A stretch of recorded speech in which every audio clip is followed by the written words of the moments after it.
말씀과 함께하는 따뜻한 오늘 큐티온. 사무엘이 사울에게 이르되 내가 어찌하여 나를 불러 올려서 나를 성가시게 하느냐? 나는 심히 다급하니이다. 블레셋 사람들은 나를 향하여 군대를 일으켰고 하나님은 나를 떠나서 다시는 선지자로도 꿈으로도 내게 대답하지 아니하시기로 내가 행할 일을 알아보려고 당신을 불러 올렸나이다.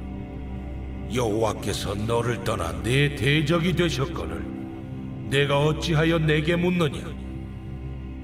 여호와께서 나를 통하여 말씀하신 대로 내게 행하사 나라를 내 손에서 떼어 내 이웃 다윗에게 주셨느니라.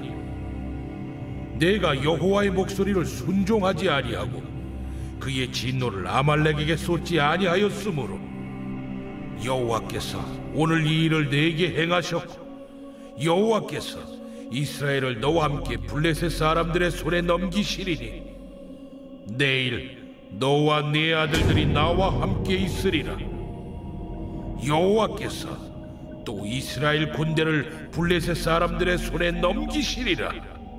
사울이 갑자기 땅에 완전히 엎드러지니 이는 사무엘의 말로 말미암아 심히 두려워하며 또 그의 기력이 다하였으니 이는 그가 하루 밤낮을 음식을 먹지 못하였음이니라. 그 여인이 사울에게 이르러 그가 심히 고통당함을 보고 그에게 이르되 여종이 왕의 말씀을 듣고 내 생명을 아끼지 아니하고 왕이 내게 이르신 말씀을 순종하여 싸우니 그런즉 청하건대 이제 당신도 여종의 말을 들으사 내가 왕 앞에 한 조각 떡을 드리게 하시고 왕은 잡수시고 길 가실 때에 기력을 얻으소서 하니 사울이 거절하여 이르되 내가 먹지 아니하겠노라. 그의 신하들과 여인이 강권하매 그들의 말을 듣고 땅에서 일어나 침상에 앉으니라.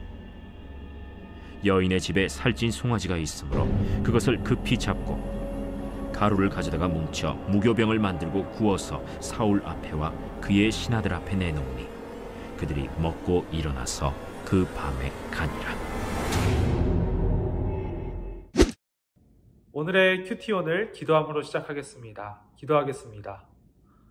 사랑과 은혜가 풍성하신 하나님 아버지, 오늘도 주님의 말씀 앞에 서게 해주시니 감사드립니다. 저희가 겸손한 마음으로 주님의 말씀에 응답하며 나아가겠습니다. 오늘도 저희 가운데 깊은 깨달음의 영을 허락하여 주시옵소서. 이 모든 말씀 예수님의 이름으로 기도드립니다. 아멘. 사무엘은 죽었습니다. 사울은 죽은 사무엘을 찾기 시작합니다. 그는 변장하여 신접한 여인을 향했습니다. 여러 가지 이유가 있겠지만 자신이 그토록 금지했던 신접한 여인을 향해 찾아가는 것이었기에 변장을 시도한 것처럼 보입니다. 그의 변장은 성공했습니다. 신접한 여인은 변장한 사울의 부탁대로 죽은 사무엘을 불러내고 있습니다. 자신이 금했던 신접한 여인을 찾아가는 사울의 모습은 우리의 연약한 모습을 대변해 줍니다.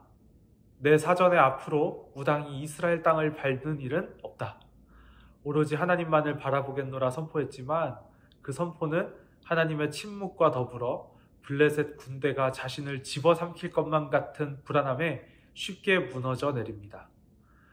우리도 하나님 한 분만을 바라보겠노라 다짐하지만 때로는 하나님의 침묵하심이나 내가 생각했던 것과는 다른 응답 속에서 혹은 나의 삶이 가지고 있는 여러 가지 문제들 가운데 하나님 한 분만을 바라보겠다는 다짐이 무너져 내릴 때가 있습니다.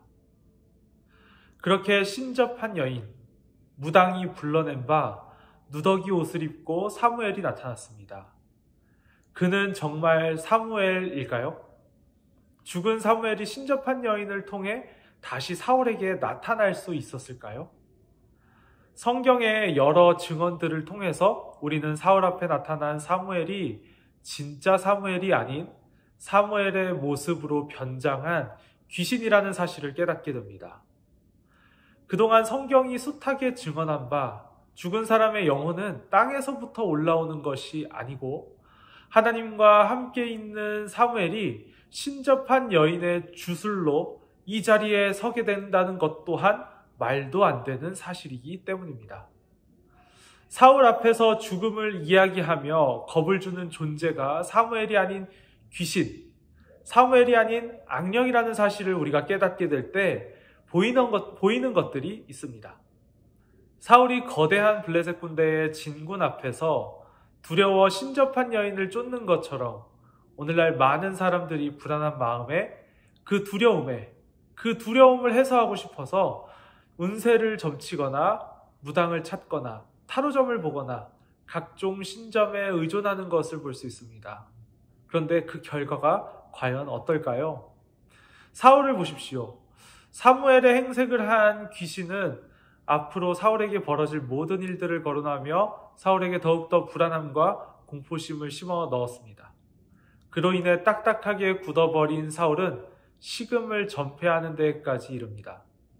이제 왕으로서의 모습은 온데간데 없습니다.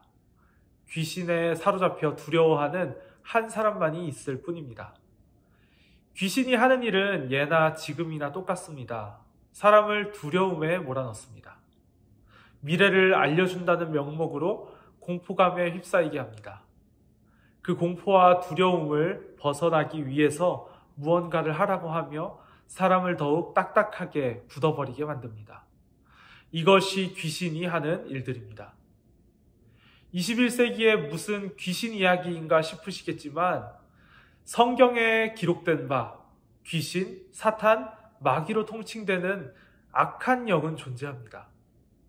이 악한 영들은 우리보다 훨씬 강력한 존재이기에 결코 만만하게 보아서는 안 되는 존재들입니다. 하나님을 믿는 사람들은, 예수님의 이름으로 살아가는 사람들은 단순한 호기심이 있을지라도 인생에 정말 간절함이 있어서 어떻게 해야 하는 상황 속에서라도 운세를 믿거나 점집을 찾아가는 일들을 해서는 안 됩니다. 그것은 내 삶을 하나님이 아닌 귀신에게 맡기는 일이며 귀신이 하는 말들은 우리에게 도움이 되기보다는 오히려 더 많은 불안함과 공포감을 줄 뿐입니다. 귀신은 우리보다 강력할지 몰라도 하나님 앞에서는 아무것도 아닌 존재들입니다. 오늘 귀신이 하는 말을 보십시오. 하나님이 이전에 사울에게 말씀하셨던 것들을 되풀이하는 것에 그치고 있습니다. 사울은 자신에게 벌어진 일들의 의미를 사실 이미 다 알고 있었습니다. 하나님께서는 이미 사울에게 수많은 기회를 주셨지만 사울은 그 수많은 기회를 마다한 채 하나님께 자신의 마음을 돌이키지 않았습니다. 사울은 하나님이 나를 떠나서 다시는 선지자로도 꿈으로도 내게 대답하지 않으셨다 하지만 사울이 해야 하는 것은 하나님의 대답을 듣는 것이 아니라 다시 하나님께 자신의 마음을 돌이켰어야 했습니다. 귀신과는 격이 다른 하나님, 우리가 모든 상황 속에서 점검해야 하는 것은 그런 하나님께 나의 마음을 맞추는 것입니다.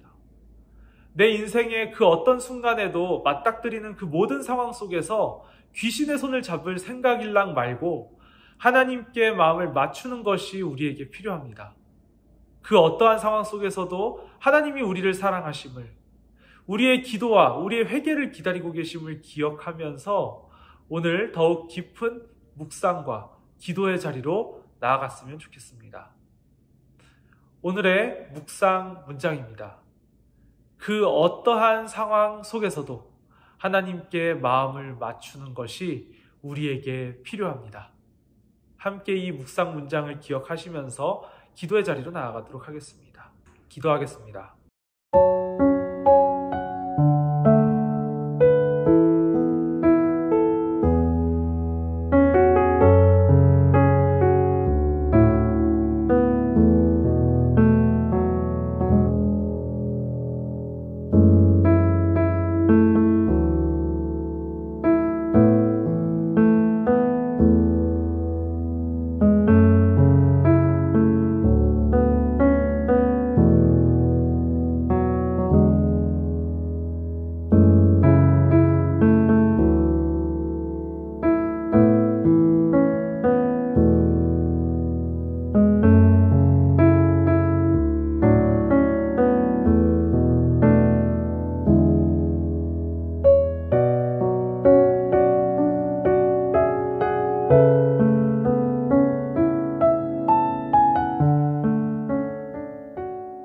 사랑의 주님, 오늘 이 시간 사무엘상 말씀을 통해 저희가 다시 주님께 우리의 마음을 맞추어야 함을 고백하게 되었습니다. 주님, 그 어떠한 상황 속에서도 귀신을 쫓지 않고 악한 영에 휩싸이지 않는 저희들 되게 하여 주시옵소서. 그럴수록 주님을 바라보고 주님과 대화하며 주님께 회개하는 마음으로 나아갈 수 있는 저희들 될 수 있게 하여 주시옵소서. 이 모든 말씀 예수님의 이름으로 기도드립니다.